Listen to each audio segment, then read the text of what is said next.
tir de missiles balistiques nord-coréens au-dessus du Japon ce mardi matin, une première depuis 5 ans. Washington évoque une réponse robuste. L'armée russe sous pression dans le Donbass et dans le sud de l'Ukraine, alors que le processus d'annexion de régions ukrainiennes se poursuit. Kiev accuse la Russie d'empêcher les Ukrainiens de quitter le territoire annexé de Kherson et soupçonne Moscou de procéder à un recensement des hommes adultes. Les habitants du nord du Japon ont été invités à s'abriter ce mardi matin après le tir d'un missile balistique nord-coréen qui a survolé le pays.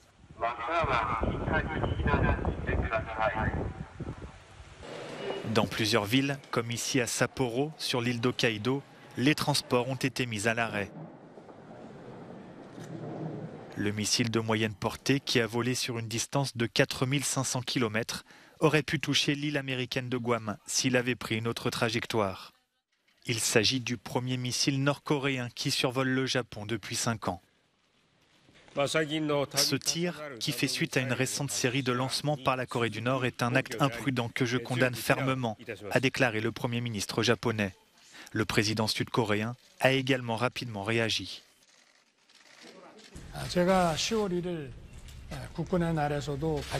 Comme je l'ai déjà dit il y a quelques jours, de telles provocations irréfléchies entraîneront une réponse ferme de notre armée,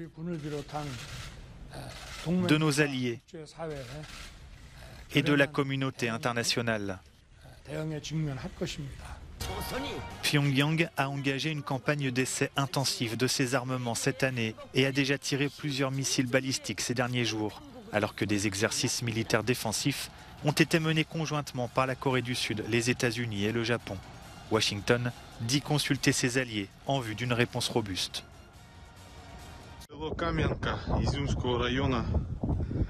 Après la reprise de la ville stratégique de Liman, les forces ukrainiennes continuent leur avancée dans le Donbass. Elles maintiennent également la pression sur l'armée russe dans la région de Kherson, dans le sud de l'Ukraine. La Russie ne semble actuellement plus en mesure de contrôler la totalité des territoires qu'elle occupe. Aujourd'hui, le mouvement offensif de notre armée s'est poursuivi, a déclaré lundi soir le président ukrainien Volodymyr Zelensky. Dans plusieurs régions, de nouvelles localités ont été libérées et des combats acharnés se poursuivent. De plus en plus d'occupants tentent de s'échapper. L'armée ennemie subit de plus en plus de pertes et on comprend de plus en plus que la Russie a fait une erreur en entrant en guerre contre l'Ukraine. En difficulté sur le terrain, Moscou espère profiter de la mobilisation décrétée par Vladimir Poutine, alors que Kiev devrait recevoir de l'aide militaire supplémentaire de la part des Occidentaux. En attendant, le processus d'annexion de 4 territoires ukrainiens se poursuit. Lors d'un point presse téléphonique, le porte-parole de la présidence russe a indiqué vouloir consulter les habitants des régions de Kherson et de Zaporijia pour tenter d'établir des frontières. Ce mardi, le Sénat a validé les traités d'annexion après des référendums non reconnus par la communauté internationale. Dans les régions occupées d'Ukraine, les habitants partent par crainte d'être enrôlés dans l'armée russe contre leur propre pays. Mais depuis le rattachement forcé de ces territoires à la Russie, il est bien plus difficile de fuir. Les autorités ukrainiennes ont accusé lundi Moscou d'empêcher les habitants de Kherson de quitter les zones dites annexées. Les occupants russes ont commencé à venir chez les gens pour chercher des hommes âgés de 18 à 35 ans à Kherson et dans d'autres villes, explique le chef adjoint ukrainien de la région. Ils ne distribuent aucune note de conscription et ne parlent d'aucun projet précis, mais leur objectif principal est de procéder à un recensement des hommes adultes. Pour les Ukrainiens qui désirent rentrer dans leur ville, même occupée par la Russie, les choses sont aussi compliquées. Ces personnes, déplacées par la guerre, ont bloqué ce lundi la circulation près de Zaporijia en guise de contestation. Elles disent que l'armée ukrainienne ne leur permet pas de passer pour des raisons de sécurité. Les infrastructures critiques de l'Union européenne sont vulnérables. C'est le constat dressé par la commissaire européenne en charge des affaires intérieures qui réclame un renforcement de la protection de ces sites. Après les incidents observés sur les gazoducs Nord Stream 1 et 2, la responsable suédoise estime que la guerre en Ukraine est aussi une menace pour les 27. L'Union dispose d'un cadre législatif pour protéger ces structures. Les États membres se sont d'ailleurs entendus en début d'année pour élargir le champ d'action de la réglementation. Nous savons que nous sommes vulnérables et c'est pourquoi la Commission a proposé une ambition beaucoup plus élevée dans la nouvelle directive et les co-législateurs ont donné leur accord. Nous sommes mieux préparés d'un point de vue législatif, mais il est clair que cette guerre et cette menace sont aussi dirigées vers l'Union européenne. Nous devons être conscients de cette menace et nous devons nous préparer. Cette mise à jour législative comprend 11 formes de risques, dont les catastrophes naturelles, les attaques terroristes, les menaces intérieures, les sabotages, mais aussi l'urgence sanitaire comme la pandémie de Covid-19. Les nouvelles règles entreront en vigueur en 2024, mais la commissaire appelle les États membres à les mettre en œuvre le plus tôt possible. Dans la nouvelle législation, nous couvrons 11 domaines différents, alors qu'il n'y en avait que 2 auparavant. Nous avons une plus grande ambition sur la nature de la protection et il y a aussi la possibilité pour les États membres de prévoir des sanctions pour les entités qui ne respectent pas la législation. Ainsi, nous serons beaucoup mieux préparés. Et même s'il n'est pas nécessaire de la mettre en place avant 2024, il est toujours possible de la mettre en œuvre immédiatement et c'est ce que je plaiderai auprès des États membres.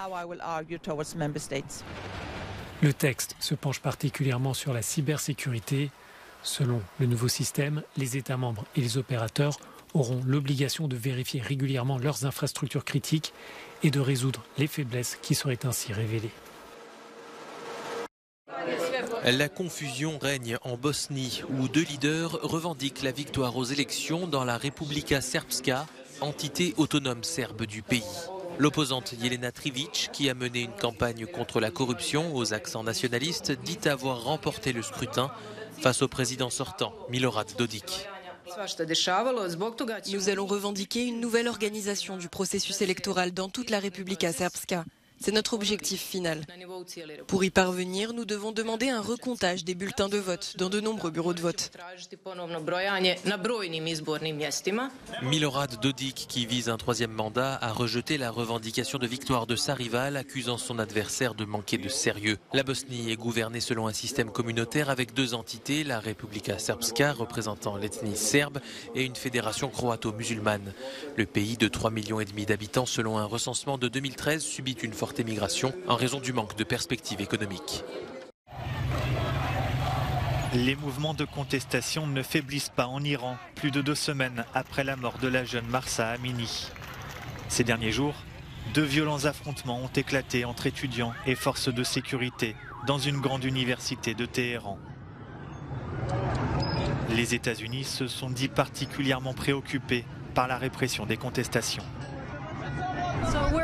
Nous sommes alarmés et consternés d'apprendre que les autorités chargées de la sécurité ont répondu à la manifestation pacifique des étudiants par la violence et des arrestations massives.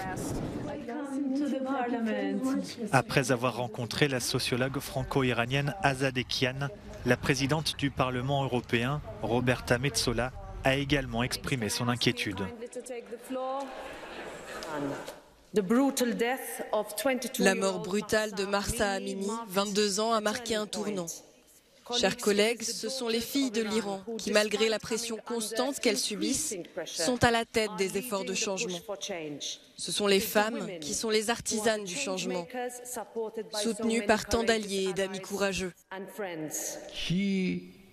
Ce lundi, alors qu'il s'exprimait pour la première fois depuis la mort de Mahsa Amini, le chef suprême de l'Iran, l'ayatollah Ali Khamenei, a accusé les États-Unis et Israël d'être responsables des protestations qui secouent le pays. Quand elle a placé aux enchères ce vase chinois hérité de sa mère, la vendeuse pensait en tirer 2 000 € tout au plus.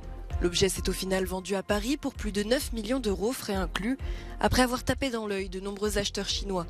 Les experts sont encore partagés sur s'il s'agit effectivement d'un vase inestimable du XVIIIe siècle ou si le riche acquéreur s'est emballé pour un vase du XXe siècle beaucoup plus banal.